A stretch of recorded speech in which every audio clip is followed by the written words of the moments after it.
देखिए, इस लेक्चर में हम लोग ग्राफ्स ऑफ फंक्शन पढ़ने जा रहे हैं, लेकिन इसमें केवल हम कुछ बेसिक्स ग्राफ ही सीखेंगे। ठीक है, जो है ना, कुछ बेसिक ग्राफ ही सीखेंगे, लेकिन ग्राफ का एक मैक्सिमम पोर्शन है तुम्हारे फंक्शन चैप्टर में। अगर उसे नहीं पढ़ोगे आप, अगर ग्राफ्स, एकदम ध्यान से सुनना ये बात को, ग्राफ्स अगर नहीं पढ़ोगे तो तुम सोच लो कि कैलकुलस का मैक्सिमम वाला जो पोर्शन है ना, जो 44 नंबर का आपके पूछता है बोर्ड में, उसका मैक्सिमम पोर्शन जो है तुमको समझ में ही नहीं आएगा। उस क्वेश्चन तो आप रट्टा वट्टा मार के काम कर सकते हो, लेकिन वो समझ में नहीं आएगा।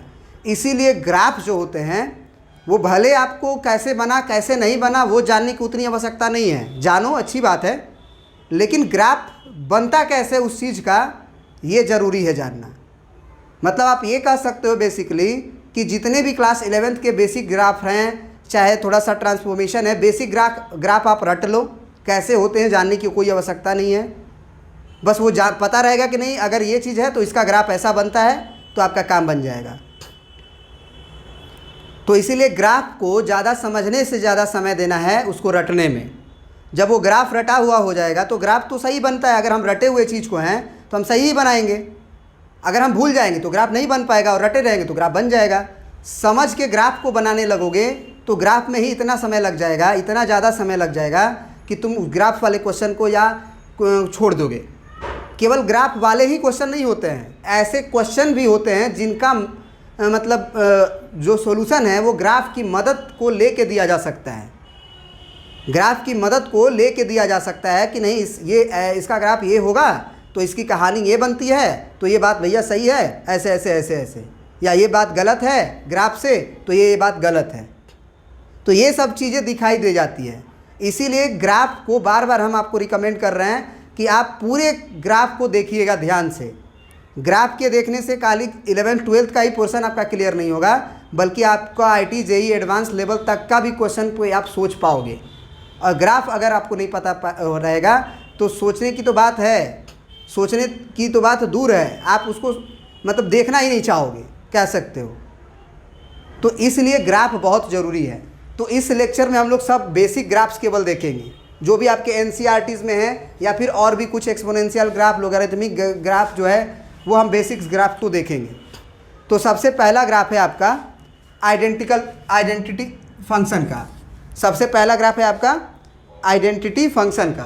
तो हम बारी बारी से आपको लिख के समझाते हैं। देखिए, ये जो है आइडेंटिटी फंक्शन का ग्राफ है। आइडेंटिटी फंक्शन किसे कहते हैं, हल्का आप समझ लीजिए। आइडेंटिटी फंक्शन उसे कहते हैं जिसमें हम x का जो वैल्यू डालें वही y का वैल्यू है। मतलब जो x का वैल्यू हो वही y का वैल्यू आए, तो हम उसे आइडेंटिटी फंक्शन कहते हैं। जैसे हम x का वैल्यू 10 डालेंगे y भी 10 ही मिलेगा, x का वैल्यू 15 डालेंगे y भी 15 ही मिलेगा। ठीक है, तो यहाँ पे y बराबर x के ग्राफ के लिए क्या होगा कि अगर आप x बराबर 1 डालें तो y भी 1 मिलेगा, x बराबर आप 2 डालें तो y भी 2 मिलेगा, x बराबर 3 डालें तो y भी आपका 3 मिलेगा, x बराबर अगर आप -1 डालें तो y भी आपका -1 मिलेगा, x बराबर अगर आप -2 डालें तो y भी तुरंत -2 मिलेगा, क्योंकि यही सब ना पॉइंट है ग्राफ के ऊपर। तो ये जो है y बराबर x का ग्राफ जो होता है वो ओरिजिन से पास करता है, और कह सकते हो कि ये 45 डिग्री का एंगल बनाता है पॉजिटिव x एक्सिस के साथ। तो उसे y बराबर x का ग्राफ माना जाता है। इसे fx बराबर x भी बोला जाता है। y को हम लोग fx बराबर x भी बोल सकते हैं, मतलब y को fx बोल सकते हैं। ये तो समझ ही रहे हो आप। क्यों y को fx बोल सकते हैं? क्योंकि ये एक फंक्शन है, एक ऐसा फंक्शन है जिसमें आप जो इनपुट डालोगे वही आउटपुट देगा। जैसे x बराबर 1 डालोगे तो y भी, ये फंक्शन भी उसको 1 ही देगा। यानी कि जनरल भाषा में आप समझ लीजिए कि y को ही हम लोग fx भी बोलते हैं। तो यानी कि जहाँ y की बात हो वहाँ फंक्शन की भी बात होती है। यानी कि कभी भी हम बोले कि fx का ग्राफ बनाओ तो इसका मतलब y बराबर x का ग्राफ बनाना है। दूसरी चीज़ फंक्शन का वैल्यू बताओ, फंक्शनल वैल्यू बताओ। तो फंक्शनल वैल्यू बताओ का मतलब कि इनपुट डालने के बाद जो आउटपुट आया है ना वो वैल्यू बताओ, माने फंक्शन का वैल्यू बताओ, यानी y का वैल्यू बताओ, x का नहीं।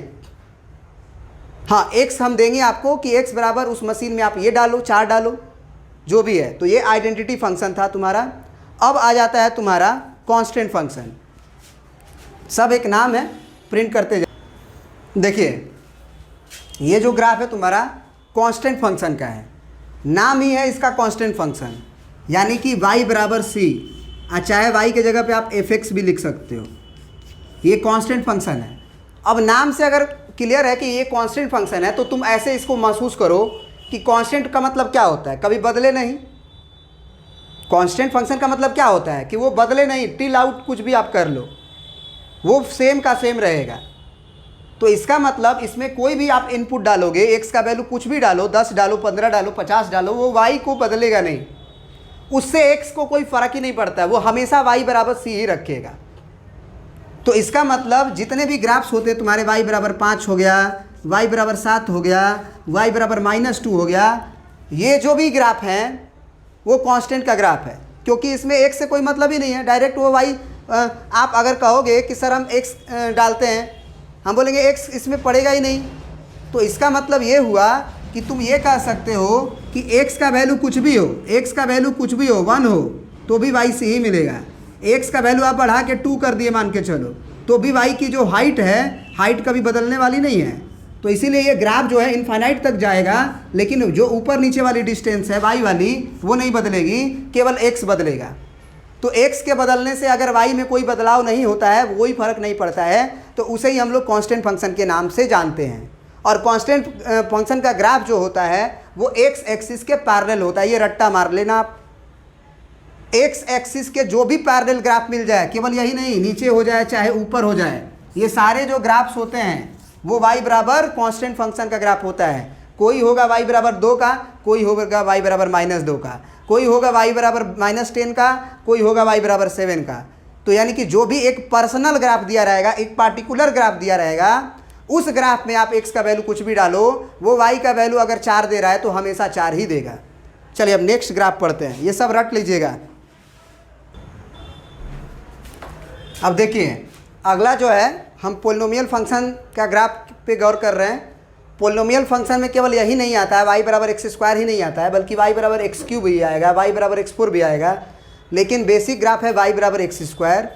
y बराबर x² का जो ग्राफ होता है वो ये होता है, अपवर्ड पैराबोला, है ना। अब कैसे हुआ, क्यों हुआ, ये जानने का कोशिश करोगे तो समय ज़्यादा लगेगा, लेकिन आपको बता देते हैं। क्या हुआ कि x बराबर अगर हम 1 पुट करेंगे तो y बराबर क्या मिलेगा, ज़रा सोचो। x में हम 1 पुट किए, चाहे से पहले x होता है, दूसरा y होता है, तो अगर x बराबर 1 पुट करोगे तो y भी 1 मिलेगा, x अगर 0 पुट करोगे तो y भी 0 मिलेगा, x अगर 2 पुट करोगे y 4 मिलेगा, x बराबर अगर -2 पुट करोगे y फिर भी 4 मिलेगा, क्योंकि x बराबर -2 पे भी -2 का स्क्वायर 4 ही होगा, -2 गुना -2।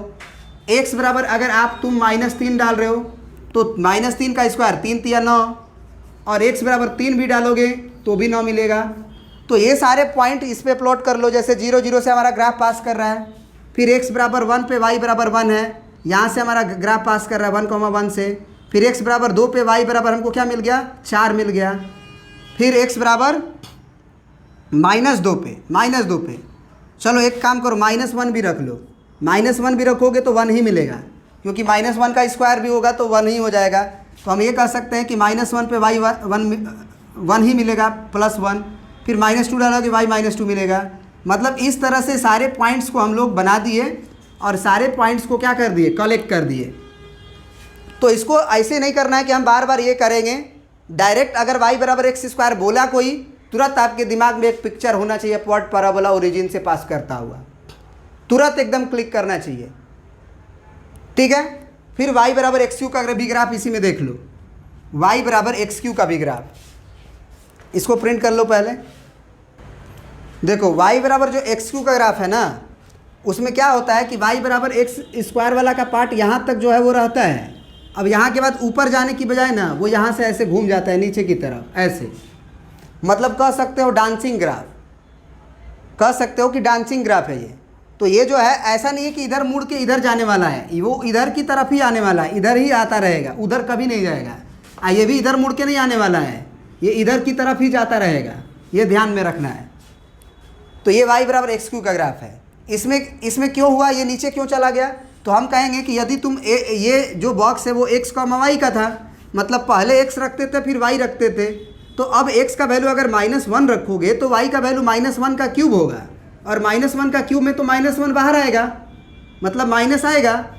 फिर अगर x का वैल्यू तुम -2 डालोगे तो वो y का वैल्यू क्या देगा, -2 का क्यूब देगा, यानी कि 8 देगा, लेकिन माइनस में देगा क्योंकि क्यूब है। तो x का वैल्यू पॉजिटिव डालते हो तो वो तो पॉजिटिव मिलेगा। जैसे x का वैल्यू 1 डाले तो y 1 मिलेगा, x का वैल्यू 2 डाले तो y का वैल्यू 2 दूना 4 दूना के 8 मिलेगा। तो ये पॉइंट होंगे x बराबर 2, तो यहाँ पे 8 कह सकते हो होगा, यहाँ पे 1 तो y 1, क्योंकि 1 में तो 1 का क्यूब 1 ही होता है। लेकिन x का वैल्यू जैसे ही तुम -1 डाले तो y का वैल्यू -1 दिया, x का वैल्यू -2 डाले तो y का वैल्यू -8 दिया, तो थर्ड क्वाड्रेंट में तो आएगा ही आएगा ना। तो आपका कैसे हुआ इसको जानने की ज़रूरत नहीं है, ज़्यादा फोकस नहीं करना है। डायरेक्ट आपको y बराबर XU का ग्राफ कोई बोले खींचने के लिए तो तुरंत ये डांसिंग ग्राफ आप बना दो, तुरंत बिना सोचे समझे कि सर ये होता है ग्राफ, ठीक है। फिर अगर y बराबर x का पावर 4 का ग्राफ खींचना है तो वो y बराबर x स्क्वायर का ही ग्राफ होता है। बस अंतर क्या होता है कि थोड़ा सा वो तेज़ी से बढ़ता है, तेज़ी से बढ़ता है। ये y बराबर x का पावर 4 का भी ग्राफ बोल सकते हो।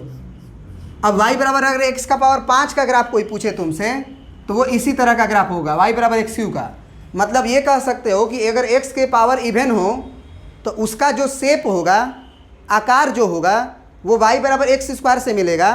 और अगर ग्राफ पे जो x पे पावर है वो ऑड नंबर होगा, इंटीजर होना चाहिए, ऑड इंटीजर, और वो भी पॉजिटिव, नेगेटिव नहीं। नेगेटिव होगा तो उसका ग्राफ का फंक्शन बदलता है, दूसरा बनेगा, ठीक ना, वो बताएंगे। तो अगर y का पावर एक पॉजिटिव इंटीजर हो और वो भी पॉजिटिव इंटीजर अगर ऑड हो तो उसका ग्राफ हमेशा XQ के ग्राफ के जैसा ही होगा। हाँ, थोड़ा सा कंप्रेस जरूर होगा, थोड़ा सा एक्सटेंड जरूर होगा, फैलेगा सिकुड़ेगा जरूर, लेकिन वो जो ग्राफ होगा उसका शेप, आकार तो उसी तरह का होगा। इवन पावर वाला का ये आकार होगा, थोड़ा सा दबेगा बढ़ेगा जरूर, कंप्रेस बढ़ेगा जरूर। मतलब ग्राफ जो है थोड़ा सा, जैसे ये है, ये y बराबर x का पावर 4 है तो y बराबर x ऐसे बनेगा। अगर y बराबर तुम x स्क्वायर बनाते हो तो ये इससे बनेगा। कैसे बनेगा वो डिटेल में हम लोग ग्राफ पढ़ेंगे तब जानेंगे, डिटेल में जब हम ग्राफ पढ़ेंगे तब जानेंगे। ये तो बेसिक ग्राफ है, इसकी मदद से हम लोग, जैसे हम बोले ना कि y बराबर x स्क्वायर का ग्राफ रट लिए, y बराबर XU का ग्राफ रट लिए, तो ये बेसिक ग्राफ है। उसके बाद हम y बराबर x का पावर 15 का भी ग्राफ बना देंगे उसका हेल्प लेके। तो ये बेसिक ग्राफ ही हम पढ़ रहे हैं अभी। प्रिंट करिए फटाक फटाक।